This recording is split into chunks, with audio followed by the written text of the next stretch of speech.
ഇനി മറ്റൊരു പ്രധാനപ്പെട്ട റിപ്പോർട്ടിലേക്കാണ് നമ്മൾ പോകുന്നത്. തൃശ്ശൂരിൽ KSRTC ബസ്സിൽ യാത്രക്കാരനെ മരിച്ച നിലയിൽ കണ്ടെത്തി. പാലക്കാട് സ്വദേശിയായ ജയദീപാണ് മരിച്ചത്. KSRTC ബസ് സ്റ്റാൻഡിലാണ് സംഭവം. കൂടുതൽ വിവരങ്ങളുമായി തൃശ്ശൂരിൽ നിന്ന് ലെവിൻ കെ വിജയനാണ് ചേരുന്നത്. ലെവിൻ, ഇത് എപ്പോഴായിരുന്നു ഈ ഒരു സംഭവം ഉണ്ടായത്? മരണകാരണം എന്താണെന്ന് വ്യക്തമായിട്ടുണ്ടോ? എങ്ങനെയാണ് പോലീസ് നടപടികൾ പുരോഗമിക്കുന്നത്? എന്താണ് വിശദാംശങ്ങൾ? അതിന് ഇന്ന് രാവിലെ 10:30യോടുകൂടിയാണ് തൃശ്ശൂർ KSRTC ബസ്സിൽ യാത്ര ചെയ്തെത്തിയ യാത്രികൻ മരിച്ച നിലയിൽ കാണപ്പെടുന്നത്.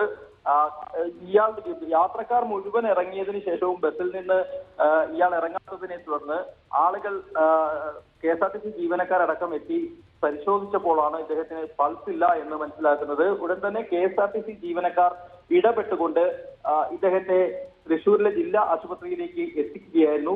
പാലക്കാട് സ്വദേശിയായിട്ടുള്ള ജയദീപാണ് മരിച്ചത്.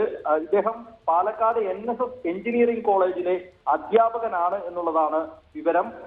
കോട്ടയത്ത് ചങ്ങനാശ്ശേരിയിലുള്ള NSS ഹെഡ്ക്വാർട്ടേഴ്സിൽ ഔദ്യോഗിക ആവശ്യത്തിനായി പോയി തിരികെ മടങ്ങും വഴിയാണ് അപ്രതീക്ഷിതമായി ഇദ്ദേഹം മരണപ്പെടുന്നത്. ചങ്ങനാശ്ശേരിയിൽ നിന്നും പുനലൂരിൽ നിന്നും പാലക്കാടിന് പോകുന്ന KSRTC ബസ്സിൽ ചങ്ങനാശ്ശേരിയിൽ നിന്നുമാണ് ഇദ്ദേഹം യാത്ര ആരംഭിച്ചത്. കാലടി വരെയുള്ള സമയത്ത് സഹയാത്രികരോട് ഇദ്ദേഹം സംസാരിച്ചിരുന്നതായാണ് മറ്റുള്ള ബസ്സിൽ ഉണ്ടായിരുന്ന ആളുകൾ പറയുന്നത്. അതിനുശേഷമാണ് ഇദ്ദേഹത്തിന് ശാരീരിക അസ്വാസ്ഥ്യം ഉണ്ടായത്. കാലടിക്ക് ശേഷം ഒറ്റയ്ക്ക് ഒരു സീറ്റിലാണ് ഇദ്ദേഹം യാത്ര ചെയ്തത്.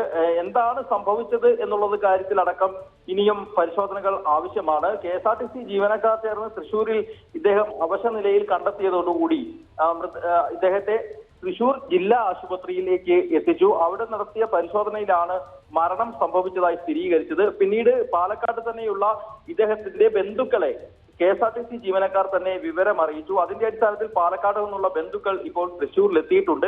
പോസ്റ്റ്മോർട്ടം നടപടികളടക്കം പൂർത്തിയാക്കിയതിനു ശേഷമായിരിക്കും മൃതദേഹം വിട്ടു നൽകുക. സംഗീത. ശരി ലെവിൻ, വിവരങ്ങൾ നൽകിയതിന് നന്ദി.